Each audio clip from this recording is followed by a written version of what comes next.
میں صاحب جو ہے وہاں بیٹھا تھا آرزو کے یہاں، تب تک جو ہے وہ عباس علی عباس کیا نام ہے تمہارا؟ محمد علی ادھر سے، برا تو نہیں مانو گے، نہیں کسی اور کو پکڑنا، چلیے شاعر لوگ جو چاہتے ہیں کر سکتے ہیں، کوئی دقت نہیں ہے۔ ادھر سے صاحب جو شوکت کاظمی صاحب گزر رہے تھے، ہاں دیکھا بڑی بڑھیا چائے وائے چل رہی ہے، اچھا خود آلو پوری کھا چکے، وہ نہیں بھجوایا، منگوانا پڑا ہم کو، مگر ہم کو چائے پیتے دیکھ کے بگڑ گئے یہ، اور وہ ایک ڈھیلا اٹھایا انہوں نے زور سے، چاہا تو آرزو کو مارنا، لگ گئی مجھے، تو سر کس کا پھوٹے گا؟ میرا نا۔ غلطی کس کی ہے نیتا جی؟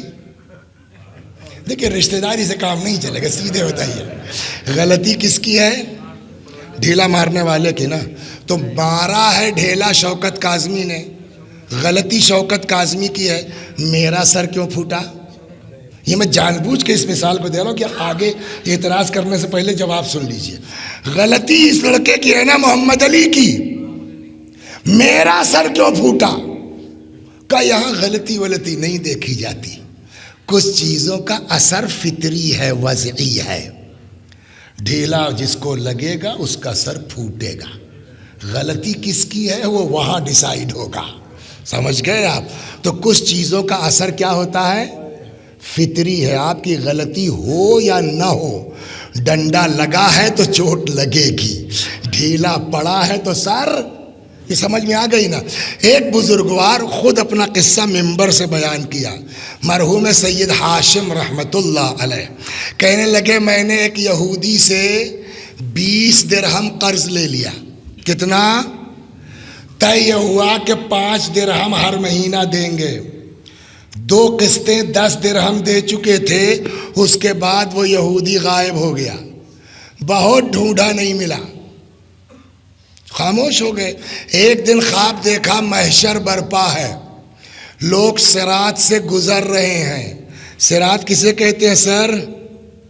جسر علی جہنم، صراط کہتے ہیں جہنم کے اوپر ایک پل ہے، تو اس پر سے سب کو گزرنا ہے، جب تک وہ کوالیفائی نہ کیجئے گا انٹرویو نہیں ہوگا، تو پہلے صراط سے گزریے، صراط سے گزرنے کی شرط ہے عشق اہل بیت، پہلے اس کا ٹیسٹ دے لیجئے، پھر آگے جا کے پوچھا جائے گا کہ نماز پڑھا کہ نہیں پڑھا، روزہ رکھا کہ نہیں۔ کہنے لگے اب لوگ گزر رہے، کوئی ادھر ٹپک رہا ہے، کوئی ادھر ٹپک رہا ہے، کوئی پار، مجھے بھی دیکھ کے ڈر لگے یار پتہ نہیں پار ہو پائیں گے نہیں ہو پائیں گے، لیکن بغیر وہ پار کیے تو کچھ ہونا نہیں ہے، تو میں بھی یا علی مدد چل پڑا، صراط سے مومن آدمی تھے، گزرتے رہے، جیسے ہی آدھے صراط پہ پہنچے، نیچے کیا ہے؟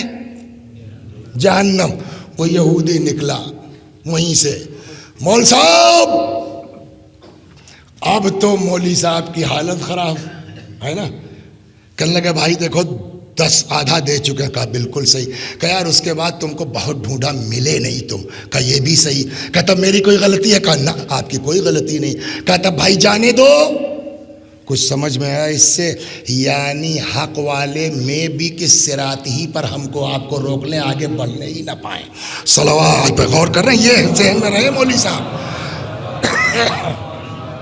کہ بھائی دیکھو آدھا دے چکے، کہا ہاں، آدھا تم ملے نہیں، کہا بالکل، میری کوئی، کہا آپ کی کوئی غلطی، کہا بھائی تب جانے دو، کہا بالکل جائیے، لیکن اے مولوی صاحب میرا 10 درہم آپ کے اوپر ہے، یہ تو فیکٹ ہے نا، کہا ہاں بھائی اس سے کیا انکار، کہا میرا ہے نا، کہا ہاں ہے، کہا تو ٹھیک ہے آپ جائیے، آپ کی غلطی نہیں ہے، ایک انگلی رکھ دوں آپ کے اوپر، یہ سمجھے جان بچی لاکھوں پائے، لو بھیا، اس جو ہے وہ یہودی نے جہنم ایک انگلی یہاں رکھ دی اپنی، یہ چیخ کے اٹھ گئے، آنکھ کھلی، دیکھا یہ جل رہا ہے،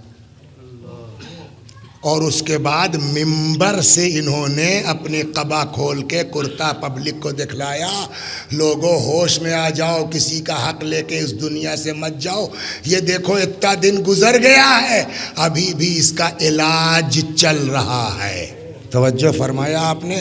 آپ کی غلطی ہے نہیں ہے، اثر جو فطری ہے وہ پڑے گا بہرحال۔